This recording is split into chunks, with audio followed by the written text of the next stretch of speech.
Bueno, ahora vamos a hablar de las diferentes clases de narradores, ¿sí? O los distintos tipos de narradores. Hay distintas clasificaciones. Yo les voy a mostrar las que trabajo.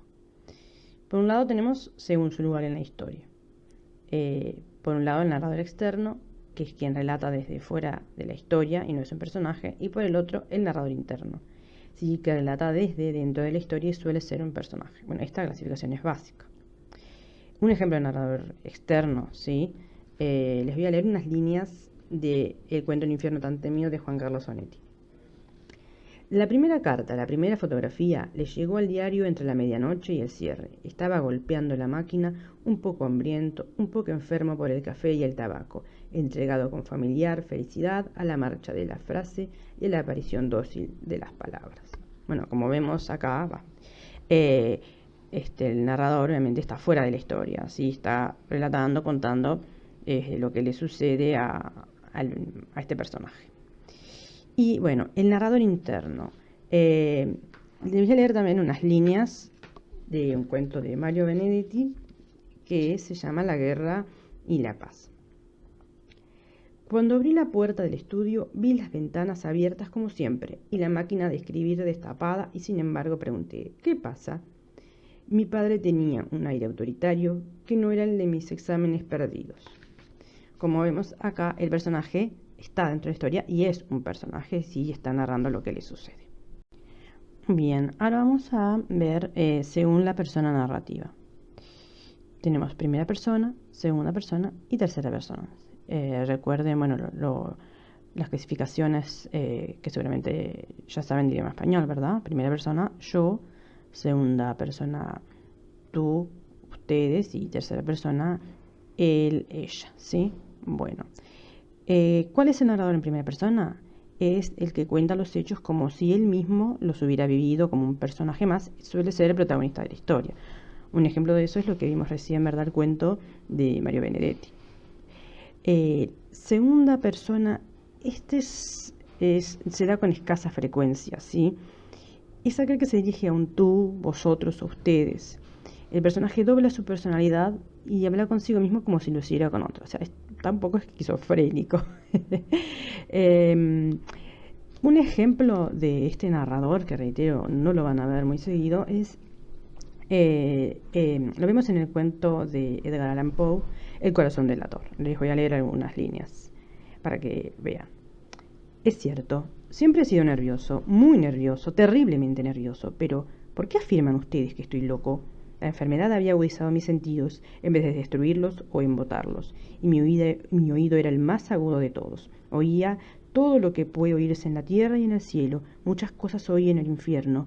¿Cómo puedo estar loco entonces? Escuchen y observen con cuánta cordura, con cuánta tranquilidad les cuento mi historia. Bueno, como ven, ¿no? Es como si nos hablara a nosotros los lectores. Reitero, no es muy común. Y finalmente tenemos al narrador en tercera persona. Acá cuenta los hechos quedando fuera de los acontecimientos como si fuera un observador, un simple espectador. Acá el narrador cuenta simplemente los acontecimientos que le suceden a los personajes, ¿no es cierto? Lo que ve, etc. Un ejemplo de esto es el cuento, el fragmento que leímos del cuento de Onetti, en donde el narrador cuenta lo que hace, ¿verdad? Lo que siente al personaje principal en este caso. Este narrador en tercera persona es el más antiguo de todo. ¿Sí? Desde que el ser humano empezó a escribir, lo ha hecho, ¿no? En tercera persona. Y luego apareció la primera y segunda persona. Así que bueno, esta es la clasificación de la persona narrativa. En primera, segunda y tercera persona. Muy bien.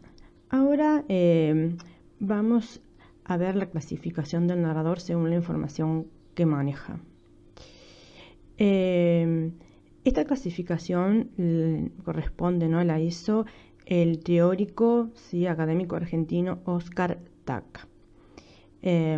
Aclaro que todas estas clasificaciones de narradores que les estoy mostrando son las que yo manejo. Hay varias más, ¿sí? Pero bueno, yo me manejo solo con estas.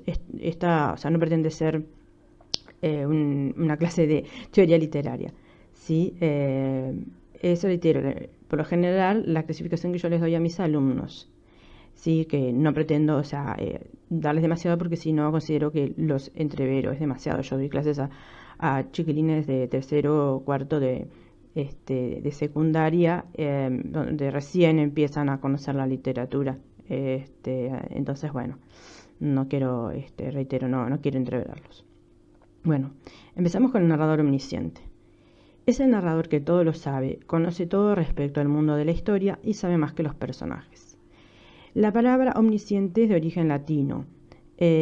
Omni, el prefijo omni significa todo, y ciente significa ciencia, conocimiento. ¿De acuerdo? Es el que todo lo sabe, como acá bien lo dice.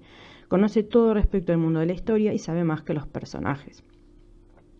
Un ejemplo de esto es el fragmento, ¿no? El cuento que vimos de Onetti, donde ahí el narrador sabía todo, ¿no? Lo que pensaba, lo que hacía el personaje principal y todos los demás también. Luego tenemos a el narrador equisciente. Este narrador sabe lo mismo que los personajes del relato que el protagonista.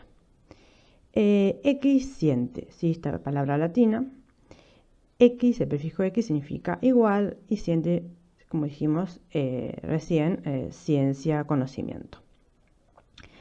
Este narrador es un narrador interno, por lo general es el protagonista, aunque puede no serlo. Un ejemplo de esto es el cuento que vimos, ¿no? El fragmento que vimos del cuento de Benedetti, ¿sí?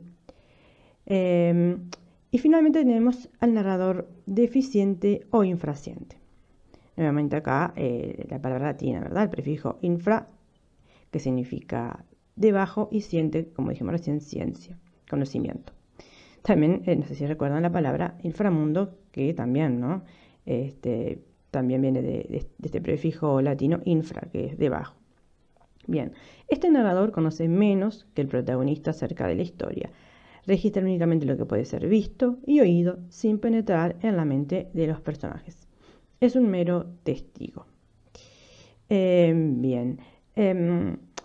Se da mucho en novelas de suspenso, de detectives, pero no necesariamente. Inclusive a veces puede darse dentro de un mismo cuento o novela que en un momento aparece este narrador. Así que bueno, como dijimos, tenemos el narrador omnisciente, el equisciente y el deficiente o infraciente.